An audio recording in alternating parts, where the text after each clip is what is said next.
Guys, wag kayong matakot. Ako lang to, okay? Ako lang to. Tatanggalin ko yung mga curls ko na ginawa ko kahapon. Medyo paos pa yung boses ko kasi kakagising ko lang. Naisip ko, gawin natin to habang nagsasalita ng Tagalog.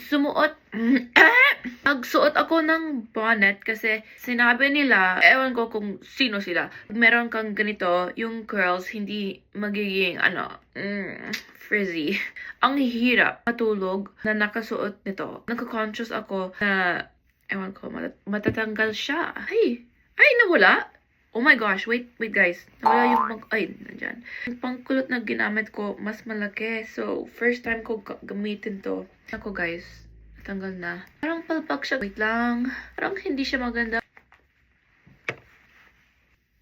Ano bang shake? Iyog-yog natin. Itong side, ang ganda hanep. Itong side, ay. Pero, oh my gosh, wait guys.